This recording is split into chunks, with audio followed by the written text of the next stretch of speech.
بسم اللہ الرحمن الرحیم۔ گمنام ہیرو کے معزز ناظرین السلام علیکم۔ دوستو لائک ضرور کر دیا کریں، شکریہ۔ آئیے چلتے ہیں کہانی کی طرف۔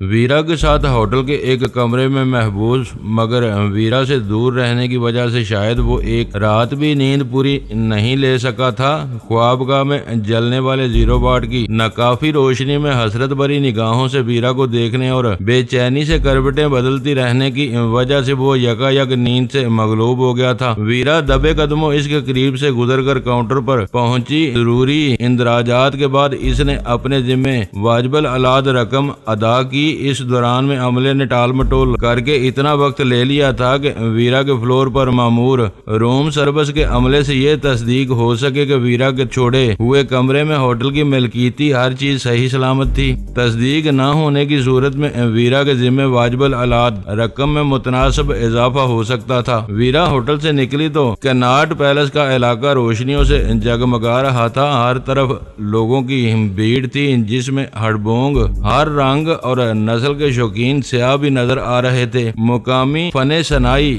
اور دستکاری کے شاہکاروں سے لدی پھندی وکٹورین طرز کی اونچی دکانوں اور مارکیٹوں میں بھی خریداروں اور شائقین کی بھیڑ تھی۔ ویرا نے کچھ سوچے سمجھے بغیر ہوٹل چھوڑا تھا۔ اس کے ذہن میں ایک بات جم کر رہ گئی تھی کہ میں نے اسے دہلی سے فرار کی ہدایت کی تھی۔ اس نے ہوٹل چھوڑ دیا تھا اور رات کی آخری ٹرین سے امرتسر روانہ ہونے کا ارادہ تھا، لیکن ہوٹل سے نکلنے کے بعد اس کی سمجھ میں نہیں آ رہا تھا کہ وہ اپنا درمیانی وقت کہاں گزارے۔ ہوٹل مرینا سے کچھ دور نکل آنے کے بعد ایک ٹیکسی رینگتی ہوئی قریب سے گزری اور ویرا نے بے اختیار ہاتھ ہلا کر اسے روک لیا۔ دہلی میں ٹیکسیاں میٹر کے حساب سے کرایہ لیتی ہیں، لیکن متوسط طبقے سے تعلق رکھنے والے مقامی ان میٹروں پر اعتبار نہیں کرتے، کیونکہ ایک ہی فاصلے کے لیے ہر ٹیکسی کا میٹر الگ کرایہ بتاتا ہے۔ اس لوٹ مار کے انسداد کے لیے قوانین موجود ہیں، لیکن ان کا نفاذ کہیں نظر نہیں آتا۔ ویرا مقامی نہیں تھی، اس کی جیب میں خاصی رقم موجود تھی۔ ڈرائیور نے اپنی نشست پر بیٹھے بیٹھے جھک کر عقبی دروازہ کھولا۔ اس کی طرف سے وہ ویرا کی گوری چمڑی یا شاید خوبصورتی کے لیے خراج عقیدت تھا۔ ویرا بے نیازی سے پچھلی نشست پر بیٹھ گئی اور دروازہ بند کر لیا۔ اس وقت وہ ہوٹل مرینا اور اس کی لابی میں اونگتے ہوئے رابرٹ ویلینی سے بہت دور نکل جانا چاہتی تھی۔ کناٹ پیلس کی پر ہجوم سڑک پر گاڑیاں چند ثانیوں تک رینگتی رہیں۔ وہاں شہر کے مختلف علاقوں سے آنے والے 10 سے زائد سڑکیں یکجا ہو جاتی تھیں۔ ڈرائیور کو بہت جلد فیصلہ کرنا تھا کہ اسے کہاں سے مڑنا ہے۔ جب ویرا نے اپنی منزل کے بارے میں زبان نہیں کھولی تو ڈرائیور نے ٹوٹی پھوٹی انگریزی میں اس سے سوال کیا۔ ویرا چونک پڑی۔ اس وقت اس کے ذہن پر یہ خلش سوار تھی کہ جان اسمتھ دہلی میں موجود ہونے کے باوجود مفت میں چھوڑا جا رہا تھا۔ اس نے بے ساختہ ہوٹل سمراٹ کا نام لے دیا اور ٹیکسی کی رفتار میں ہلکی سی تیزی آ گئی۔ ڈرائیور ہندی میں کچھ بڑبڑایا۔ چند ٹھیٹھ الفاظ کو چھوڑ کر باقی الفاظ وہی تھے جو اردو میں بولے جاتے ہیں۔ مفہوم ویرا کے لیے واضح تھا، وہ دل ہی دل میں ہنسے بغیر نہ رہ سکی۔ ڈرائیور اپنے ماں باپ کو کوس رہا تھا جنہوں نے اسے 5ویں جماعت سے آگے نہ پڑھنے دیا اور بیچارہ انگریزی میں کورا رہ گیا۔ اسے جنجلاہٹ تھی کہ قسمت سے ایک میم کی سواری ملی تھی تو وہ اس سے بات کرنے کے قابل نہیں تھا۔ ویرا ابتدا سے ہی اردو سے انجان بنی ہوئی تھی۔ وہ جانتی تھی کہ اس کی زبان سے صاف ستھری اردو سن کر ہر مقامی حیران رہ جائے گا۔ وہ بات زیادہ پھیلی تو ویرا کی اصلیت کا بانڈا پھوٹ سکتا تھا۔ وہ بظاہر لا تعلق بنی کھڑکی سے باہر دیکھتی رہی۔ دہلی میں اچھی بات یہ تھی کہ لوگوں کی رہنمائی کے لیے سڑکوں اور اہم مقامات کے نام انگریزی اور ہندی میں نمایاں مقامات پر کنندہ یا لکھے ہوئے تھے۔ وہ بہت معمولی اور بنیادی سہولت تھی جو سیاحوں کے لیے حوصلہ افزا تھی۔ وہ شہر کے کسی ٹھگ کے چنگل میں پھنسے بغیر کسی نہ کسی طرح اپنی راہ تلاش کر سکتے تھے۔ ٹیکسی کناٹ پیلس سے نکل کر جان پات نامی سڑک پر سفر کرتی رہی۔ اسی سڑک پر ونڈسر پیلس کا چوراہا گھومتے ہوئے ڈرائیور نے استفہامیہ انداز میں انڈیا گیٹ کا نام لیا۔ ویرا سمجھ گئی کہ ڈرائیور اسے شہر کی سیر کرانے اور کرایہ کرایہ بڑھانے کی فکر میں تھا۔ ویرا کے ذہن میں کوئی خاص کام یا منصوبہ نہیں تھا، وہ خود وقت گزاری کے موڈ میں تھی۔ اس نے فوراً یس کہہ دیا۔ ٹیکسی ونڈسر پیلس سے فیروز شاہ روڈ پر گھوم گئی۔ ویرا کو سمت اور راستوں کا کوئی ادراک نہیں تھا۔ ٹیکسی کستوربا گاندھی مارگ سے ہوتی ہوئی انڈیا گیٹ کے حسین اور جگمگاتے ہوئے علاقے میں داخل ہو گئی۔ ڈرائیور اپنی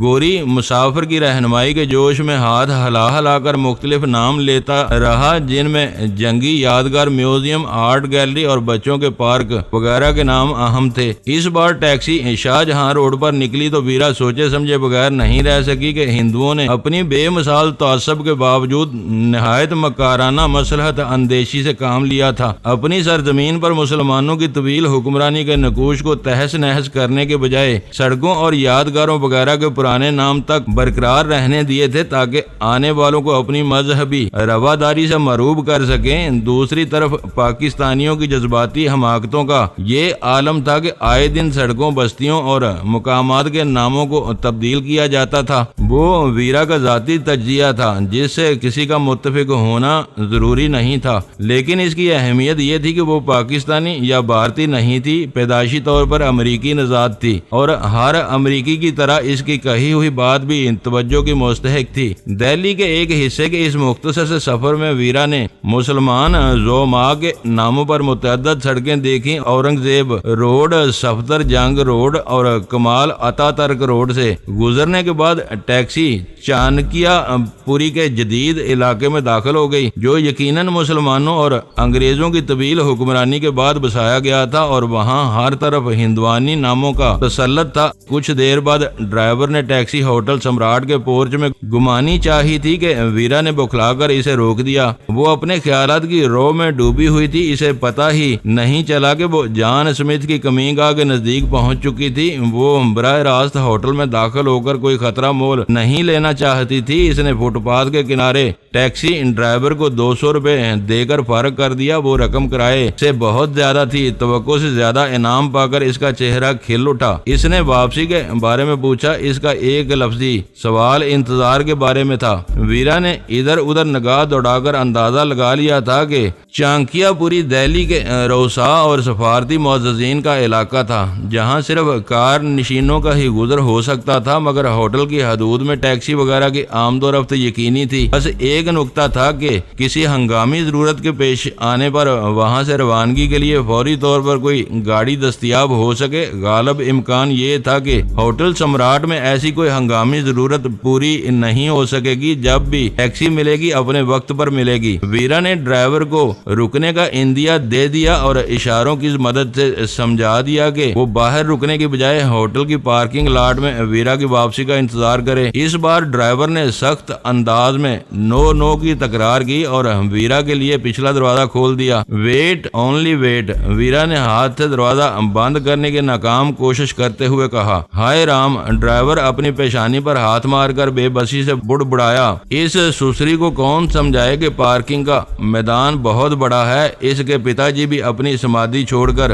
باہر نکل آئیں تو ہماری گاڑی بٹیا کو نہیں ڈھونڈ سکیں گے۔ ڈرائیور کی مجبوری اور بے بسی پر ویرا نے اپنے بے ساختہ کہکہے کو بمشکل اپنے حلق کی گہرائیوں میں دفن کیا۔ ڈرائیور کی پریشانی بالکل جائز تھی۔ وہ ویرا کے فائدے کی بات سوچ رہا تھا، لیکن اسے ضبط تقریر میں لانا اس بیچارے کے بس سے باہر تھا۔ ویرا ہندی اور اردو سے نابلد بنی ہوئی تھی، اس لیے اپنی تفہیم کے اظہار سے قاصر تھی۔ بس کچھ نہ کچھ سمجھنے والے انداز میں اپنے شانے اچکائے اور دوبارہ ٹیکسی میں سوار ہو گئی۔ اس کا انداز ایسا تھا جیسے کہہ رہی ہو کہ میرے ساتھ جو سلوک کرنا ہے کر لو، میں نے خود کو تمہارے سپرد کر دیا ہے۔ ادھیڑ عمر ڈرائیور نے بہت مسرت امیز انداز میں ٹیکسی کا دروازہ بند کیا اور پھرتی سے اپنی نشست پر پہنچ کر انجن سٹارٹ کر دیا۔ پارکنگ لاٹ کا میدان واقعی بہت وسیع تھا اور اس کا بیشتر حصہ اس وقت خالی تھا، مگر وہاں آنے والی گاڑیوں کے تسلسل سے صاف ظاہر تھا کہ 1-2 گھنٹے بعد وہاں گاڑیوں کا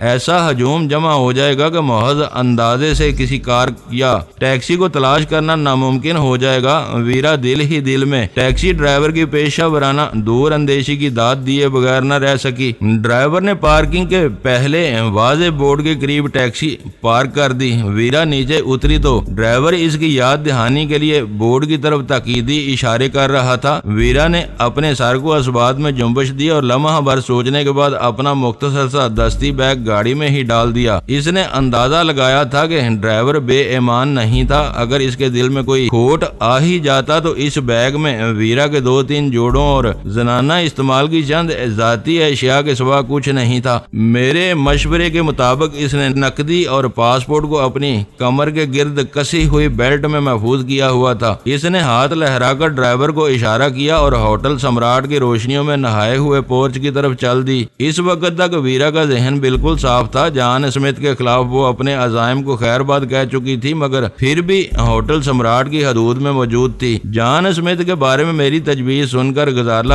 دل ہی دل میں جھوم اٹھی تھی۔ اس کے لیے یہ بہت بڑی بات تھی کہ میں نے بھارت جیسے مکار اور شفاق ملک میں ایک اہم مشن اسے سونپنے کا فیصلہ کیا تھا۔ جان اسمتھ ہم سب کے لیے ایک ایسا روگ بن گیا تھا کہ جسے کاٹ کر اپنے وجود سے جدا نہیں کیا جا سکتا تھا۔ پاکستان کی سرحدوں میں رہتے ہوئے ہم اس روگ کی پرورش کرنے پر مجبور تھے۔ دہلی میں وہ پہلا اور شاندار آخری موقع تھا کہ ہم پاکستان کے خلاف CIA کے بین الاقوامی آپریشن کی سربراہی کرنے والے جان اسمتھ کو موت کی اس بھیانک دلدل میں اتار سکیں جس کا وہ مستحق تھا۔ غزالہ کے لیے اس اہم ترین ذمہ داری کو سر انجام دینا ایک اعزاز سے کم نہیں تھا۔ اس نے ہوٹل سے ذرا دور نکل کر ایک ٹیکسی پکڑی اور ہوٹل سمراٹ کی طرف روانہ ہو گئی۔ غزالہ نے جوش اور جذبے کے ساتھ میری تجویز قبول کی تھی۔ اسے کچھ سوچنے یا سمجھنے کا موقع نہیں ملا تھا۔ میں نے اشاروں کنایوں میں اسے یہ بتا دیا تھا کہ جان اسمتھ ویرا کو پہچانتا تھا، جبکہ غزالہ اس کے لیے قطعی اجنبی تھی۔ اس اجنبیت سے فائدہ اٹھا کر وہ بہت آسانی سے جان اسمتھ کا قرب حاصل کر سکتی تھی، جس کے نتیجے میں ہمارے اس ازلی دشمن کا قصہ ہمیشہ کے لیے پاک ہو سکتا تھا۔ ٹیکسی کے سفر میں چند منٹ گزرنے کے بعد غزالہ کو احساس ہوا کہ وہ لمحہ بے لمحہ اپنی اس منزل سے قریب ہوتی جا رہی تھی جہاں موت سایہ فگن ہونے والی تھی۔ اس کا جوش ایک دم ٹھنڈا پڑ گیا اور وہ خود کو آنے والے وقت کا سامنا کرنے کے لیے تیار کرنے میں مصروف ہو گئی۔ میری اور اس کی مختصر سی گفتگو میں بین السطور جو مفہوم پنہاں تھا وہ اس کے ذہن میں پوری طرح سمایا ہوا تھا۔ جان اسمتھ اسے نہیں جانتا تھا، وہ امریکی سیکرٹ سروس کا ایک اہم اور ذمہ دار عہدے دار تھا جسے اپنے سازشی فرائض کی انجام دہی کے لیے کراچی جیسے حساس شہر میں مامور کیا گیا تھا۔ کراچی میں ویرا نے پے در پہ 2 دھمکی امیز فون کر کے اتنا حواس باختہ کر دیا کہ بڑک کر کراچی سے بھاگ نکلا، کیونکہ کراچی ان دنوں غیر ملکی ایجنٹوں کے لیے ایک ہولناک مقتل و مدفن بنا ہوا تھا۔ جان اسمتھ سے پہلے کئی امریکی ایجنٹ کراچی میں مارے جا چکے تھے، جن میں ڈیوڈ اور جیمی کے نام سب سے تازہ تھے۔ ان سے پہلے جان اسمتھ کا پیش رو بھی اسی طرح بکھلا کر کراچی سے دہلی فرار ہوا تھا۔ اس کے نویں منزل کے محفوظ ترین فلیٹ میں اس کی چہیتی کتیا سلطان شاہ کی کارروائی کا نشانہ بنی تھی۔ اوبرائن ڈی ہنٹ کو خوف لاحق ہو گیا تھا کہ سارے حفاظتی انتظامات دھرے رہ جائیں اور کسی وقت وہ بھی اپنی کتیا کی طرح بے موت مارا جائے گا۔ وہ یہ بات بھول گیا تھا کہ اس کی موت لکھی جا چکی تھی۔ وہ دنیا کے کسی بھی خطے میں جاتا، موت کا بے رحم آہنی چنگل اسے اپنی گرفت میں لے لیتا۔ یہ اس کی موت کا بہانہ تھا کہ انہی دنوں رستم ایرانی ہماری نگاہوں میں آیا اور اس نے ایک معقول رقم کے عوض یہ بندوبست کر دیا کہ اوبرائن ڈی ہنٹ دہلی میں ٹریفک کے ایک حادثے میں بے رحمی سے کچل دیا جائے۔ غزالہ کے ذہن میں وہ واقعہ اپنی پوری جزیات کے ساتھ تازہ تھا۔ ٹیکسی میں ہوٹل سمراٹ کی طرف جاتے ہوئے اسے یوں محسوس ہوا جیسے تاریخ خود کو دہرانے جا رہی ہے۔ پہلے رستم ایرانی نے اپنے بھارتی دوستوں کے ذریعے اوبرائن ڈی ہنٹ کو مروایا تھا۔ اس بار غزالہ خود جان اسمتھ کا کام تمام کرنے والی تھی۔ جان اسمتھ کراچی سے دہلی پہنچنے کے بعد ذہنی اور نفسیاتی طور پر محفوظ تصور کر رہا تھا۔ وہ ایک تنہا مرد تھا۔ ویرا اسے بارہا بتا چکی تھی کہ ہر جوان سال اور جوان دل امریکی رنگینی میں دلچسپی رکھتا ہے۔ اپنے فرائض منصبی یا سیاحت کے سلسلے میں دور دراز کے سفر کرنے والے امریکی مرد بلکہ اکثر اوقات عورتیں بھی زیادہ دیر تک تنہا رہنا پسند نہیں کرتی۔ یہ لوگ جہاں موقع پاتے ہیں اپنے عارضی پڑاؤ کے لیے وقتی رفاقتیں پیدا کر لیتے ہیں، اور اگر ایسا کوئی امکان نظر نہ آئے تو دوستیاں خرید بھی لیتے ہیں۔ جہاں فریق ثانی کے وقت پر صرف ان کا تصرف ہوتا ہے، جسموں کے یہ کھلاڑی جذبوں کو کند چھری سے ذبح کرتے ہیں، وقت پورا ہو جانے پر خاموشی سے اپنے آشیانوں کی طرف لوٹ جاتے ہیں۔ غزالہ نے سوچ لیا تھا کہ وہ ہوٹل سمراٹ کی لابی سے انٹرکام کے ذریعے جان اسمتھ سے رابطہ کرے گی اور اسے پھسلائے گی۔ اگر جان اسمتھ کی وہ شام کسی بھارتی دوشیزہ کے نام نہ ہوتی تو کوئی امکان تھا غزالہ کی رسیلی باتیں سن کر وہ اسے اپنے کمرے میں مدعو کر لیتا۔ غزالہ ایک بار خاموشی سے اس کے کمرے میں پہنچنے میں کامیاب ہو جاتی تو اس کا ہاتھ جان اسمتھ کی شہ رگ تک پہنچ جاتا۔ مخصوص انگوٹھی کے کھوکھلے نگینے کا زہر ذرا سے اشارے سے جان اسمتھ کے بدن میں اترتا اور وہ فتنہ ہمیشہ کے لیے ختم ہو جاتا۔ جان اسمتھ کی بے آواز موت کے بعد غزالہ کے لیے اس کے کمرے سے نکل کر ہوٹل سمراٹ سے فرار ہونا زیادہ مشکل نہیں تھا۔ ایک طرف جان اسمتھ کا بھیانک نام تھا، دوسری طرف اس کا اتنا سہل انجام نظر آ رہا تھا۔ خوف اور بے یقینی سے غزالہ کے رونگٹے کھڑے ہو گئے۔ اس کے ذہن میں واقعات کی کڑیاں تیزی سے جڑنے لگیں۔ ہم بھارت کی رسوائے زمانہ راہ سے اس کی اپنی سرزمین پر برسرے پیکار تھے۔ گو اس وقت تک ہمیں ڈیوڈ کی بے مقصد موت کے علاوہ کوئی عملی کامیابی حاصل نہیں ہوئی تھی،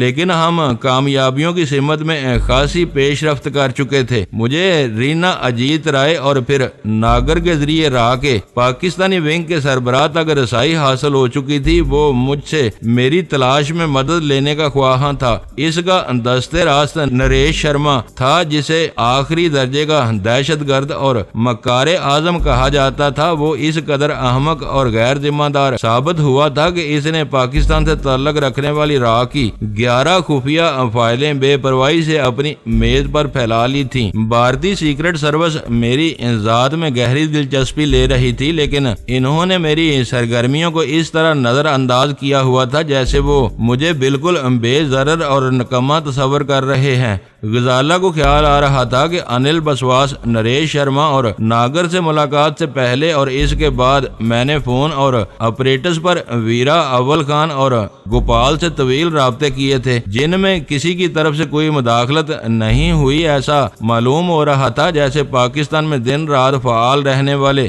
راہ کے کارندے اپنے ملک میں افیم کھا کر سوئے ہوئے ہوں۔ غزالہ تنہا تھی۔ ان لمحات میں اسے وہ غیر فطری اور بھیانک محسوس ہوا۔ وہ ڈرنے لگی کہ وہ سب ہماری خوش فہمیاں تھیں۔ راہ والے ہماری پل پل کی نقل و حرکت سے واقف تھے، لیکن انہوں نے جان بوجھ کر ہماری رسیاں دراز کی ہوئی تھیں۔ وہ ہمیں کھل کر سامنے آنے کا موقع دے رہے تھے، ہماری سرگرمیوں کی نگرانی کر رہے تھے۔ جو ہی ہم کسی بڑی کامیابی سے قریب تر ہوتے، وہ شکاری عقابوں کی طرح حملہ آور ہو کر ہمیں نیست و نابود کر دیتے۔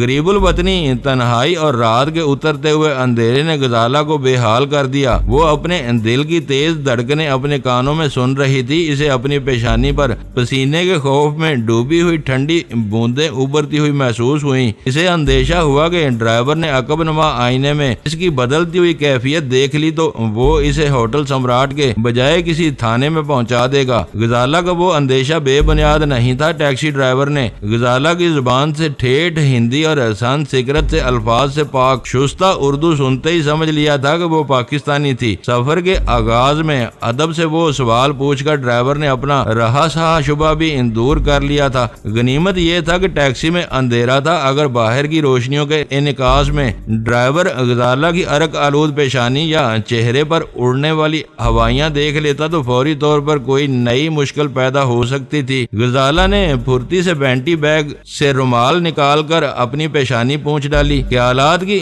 رو ڈرائیور کی طرف منتقل ہونے کی وجہ سے غزالہ کے ڈرونے اندیشوں کا تسلسل ٹوٹ گیا، مگر اندر کا اضطراب کم نہ ہو سکا۔ دور سے ہوٹل سمراٹ کی کثیر المنزلہ عمارت نظر آتے ہی غزالہ نے ارادہ کیا کہ ٹیکسی چھوڑنے کے بعد وہ ہوٹل کے پبلک بوتھ سے مجھے فون کرے گی اور اپنے ذہن میں آنے والے نئے خطرات کی نشاندہی کرے گی، لیکن ٹیکسی رکنے تک وہ اپنا ارادہ منسوخ کر چکی تھی۔ اسے گمان ہوا کہ اس کی منفی باتیں سن کر میں سمجھ بیٹھوں گا کہ منزل پر پہنچ کر وہ جان اسمتھ کا سامنا کرنے سے خوفزدہ ہو گئی ہے۔ دوسرا خیال یہ تھا کہ میرے ساتھ ہونے والی گفتگو راہ والوں تک پہنچنے کا کوئی امکان تھا۔ میں اس خطرے کو نظر انداز کیے بے خبری کے بازار میں بیٹھا ہوا تھا تو غزالہ کا فرض تھا کہ وہ اپنی دانست میں ہر احتیاط سے کام لیتی اور مجھ تک پہنچنے سے پہلے ہر بات اپنے سینے میں محفوظ رکھتی تاکہ حالانکہ راہ والوں کو ہمارے ہوشیار ہونے کا علم نہ ہو پاتا۔ ٹیکسی کا کرایہ ادا کرنے کے بعد غزالہ نے پورچ میں لمحہ بھر کے لیے رک کر خود کو سنبھالا اور پھر ہوٹل سمراٹ کی پوری شکوہ لابی میں داخل ہو گئی، جہاں رات کو بھی روشنیوں اور رونق نے دن کا سما باندھا ہوا تھا۔ غزالہ کی دانش میں اس کا کام مختصر تھا اور اس کے پاس کافی وقت تھا۔ وہ جان سے رابطہ کرنے سے پہلے اپنے اوسان یکجا کرنے کی ضرورت محسوس کر رہی تھی۔ وہ راہداری میں نصب علامتوں کے سہارے خواتین کے واش روم کی طرف ہولی۔ آئینے کے سامنے پہنچ کر اسے اندازہ ہوا کہ وہ خاصی منتشر ہو چکی تھی۔ اسے اپنے وینٹی بیگ کے ہلکے سے سہارے کی ضرورت تھی۔ اس نے اپنے اڑے اڑے بال دوبارہ جمائے، چہرے کو تر و تازہ کیا اور ہوٹل کے ریستوران میں جانے کے بجائے استقبالیہ کاؤنٹر سے ذرا آگے پڑے ہوئے صوفوں میں سے ایک پر نیم دراز ہو گئی۔ راستے پر اپنے خیالات اور اندیشوں سے لڑتے لڑتے وہ نڈال ہو چکی تھی۔ اپنا آخری قدم اٹھانے سے پہلے گرم چائے کی ایک پیالی اس کے لیے بہت زیادہ محرک اور معاون ثابت ہو سکتی تھی۔ چائے کی پیالی ختم کر کے غزالہ صرف اس وقت تک بیٹھی رہی جب تک اس نے ویٹر کو بل ادا نہیں کر دیا، اور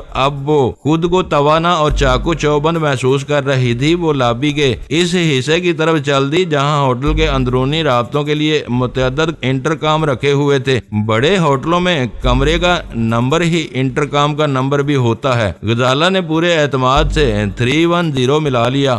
دوسری طرف گھنٹی بجی اور دیر تک بجتی ہی رہی، کسی نے کوئی جواب نہیں دیا۔ اوہ میری غریب بچی! اپنے قریب ایک ہمدردانہ نسوانی آواز سن کر غزالہ اس بری طرح چونکی کہ ریسیور اس کے ہاتھ سے گرتے گرتے بچا۔ اس نے گردن گھما کر دیکھا کہ وہ پھولے ہوئے نتنوں والی ایک سفید فام عورت تھی۔ اس کا نچلا ہونٹ آگے نکلا ہوا تھا اور آنکھوں پر نیم تاریک شیشوں کی اینک لگی ہوئی تھی۔ غزالہ کو اپنی طرف متوجہ پا کر اس نے نرمی سے اپنا ہاتھ غزالہ کے شانے پر رکھ دیا۔ ریسیور رکھ دو، اپنا وقت برباد مت کرو، وہ رواں انگریزی بول رہی تھی۔ غزالہ نے مسحور ہو کر ریسیور کریڈل پر رکھ دیا۔ وہ مسلسل اجنبی عورت کو گھورے جا رہی تھی۔ اس عورت میں کوئی نہ کوئی خاص بات ضرور تھی جسے غزالہ کوئی مفہوم پہنانے سے قاصر تھی۔ آؤ میرے ساتھ آؤ!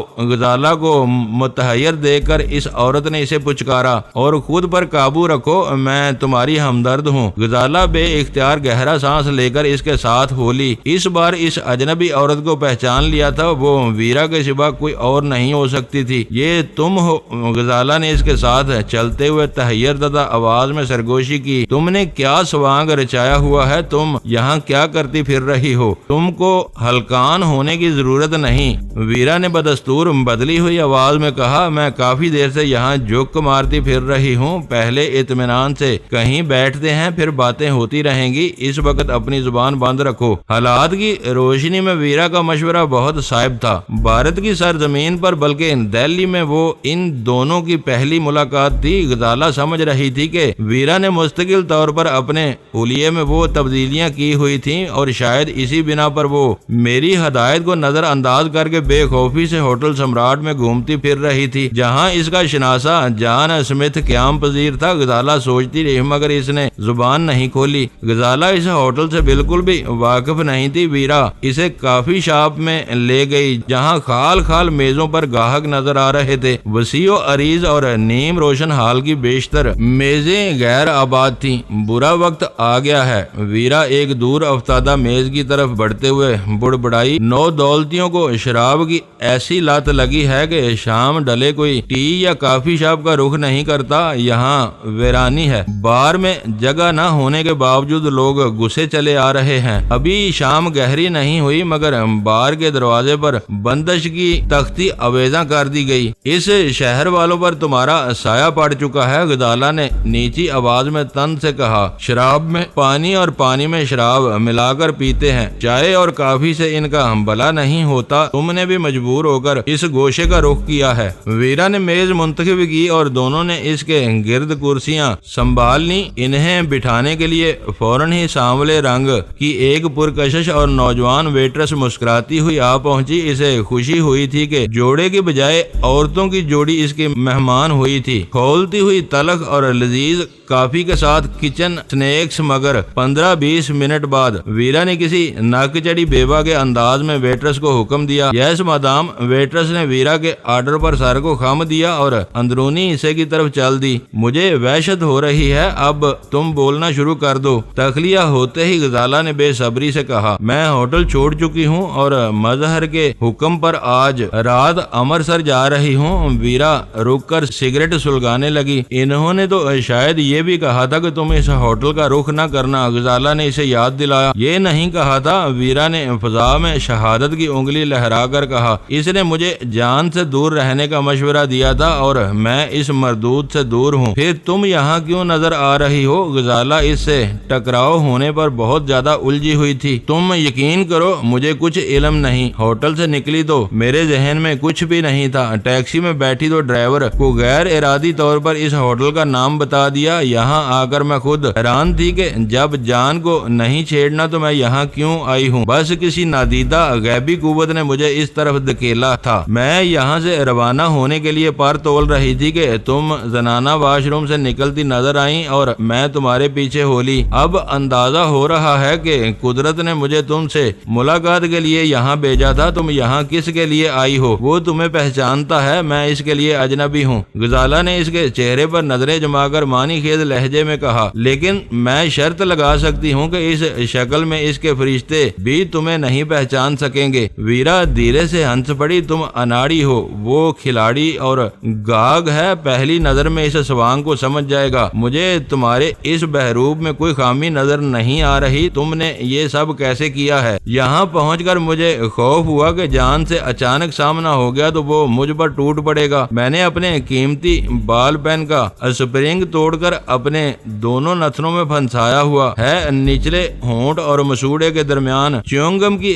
ہلکی تہ چپکی ہوئی ہے، چشمہ بیگ میں پڑا رہتا ہے۔ یہ سب عارضی اور ریڈی میڈ بندوبست ہے جو زیادہ دیر تک ساتھ نہیں دے سکتا۔ تمہیں کیسے معلوم ہوا کہ وہ اپنے کمرے میں موجود نہیں ہے؟ غزالہ نے پوچھا۔ مجھے وقت گزارنا تھا، میں ہوٹل کے مختلف حصوں میں چکراتی پھرتی رہی، وہ کافی دیر سے بار میں بیٹھا ہوا ہے۔ تم مل ہی گئی ہو تو کوئی تدبیر سوچو، اب اسے بار سے اٹھ کر اپنے کمرے میں جانا چاہیے۔ غزالہ نے پرتشویش لہجے میں کہا، اس کا رخ بار کاؤنٹر کی طرف ہے، میں نے اندازہ لگایا ہے کہ وہ وہاں بیٹھا لڑکیوں کو گھور رہا ہے، بہت اوباش آدمی ہے، شاید کسی کو ساتھ لے کر ہی اپنے کمرے کا رخ کرے گا۔ ویرا دانستہ خاموش ہو گئی، اس کی نظریں غزالہ کے چہرے پر مرکوز تھیں۔ غزالہ اس کی نگاہوں کا مفہوم سمجھ رہی تھی، اپنی جگہ کسمسا کر رہ گئی اور بولی، میں زیادہ دیر تک یہاں نہیں رک سکتی۔ کیوں؟ کیا مظہر کے ساتھ کوئی اور پروگرام بھی طے ہو چکا ہے؟ ویرا نے چونک کر پوچھا۔ غزالہ سنبھل گئی، وہ ضرورت سے ایک لفظ بھی زیادہ نہیں بولنا چاہتی تھی۔ پروگرام نہیں ہے، دیر ہو گئی تو وہ پریشان ہوں گے، بہت خوش نصیب ہو۔ ویرا نے بے ساختہ کہا، ایک میں ہوں کہ برسوں سے گھر سے نکلی ہوئی ہوں مگر میرے لیے کوئی پریشان نہیں ہوتا۔ اب تم بہک رہی ہو، غزالہ نے تادیبی لہجے میں اسے ٹوک دیا۔ وہ تمہارے لیے بھی فکر مند تھے، انہوں نے ہر خطرہ مول لے کر تم سے کل اور آج بات کی ہے۔ پتہ نہیں تم اتنی اہم باتوں کو کیوں نظر انداز کر دیتی ہو اور مظلوم بننے کی کوشش کرتی ہو۔ سامبلی ویٹرس آئی، ٹھنڈے پانی کا جگ اور چمکتے ہوئے گلاس میز پر سجا کر چلی گئی۔ آج تم آفت لگ رہی ہو، ویرا نے مسکراتے ہوئے خاموشی کا وقفہ توڑا۔ این بےہودگی کی ضرورت نہیں، ہمیں خرافات میں وقت برباد کرنے کے بجائے مسئلے کا حل تلاش کرنا چاہیے۔ یہ بےہودگی نہیں، مسئلے کے حل کی نشاندہی ہے۔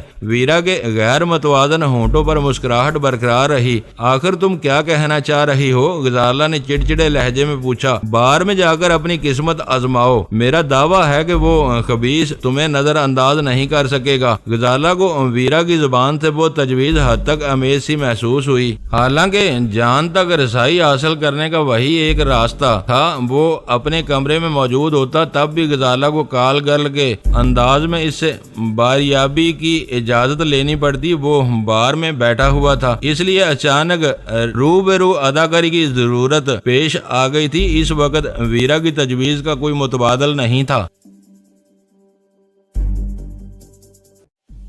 دوستو ویڈیو کو لائک ضرور کر دیا کریں۔ ISI پاک آرمی زندہ باد، پاکستان پائندہ باد۔ معزز ناظرین، اپنا خیال رکھیے گا اور اپنے اس چینل کا بھی شکریہ۔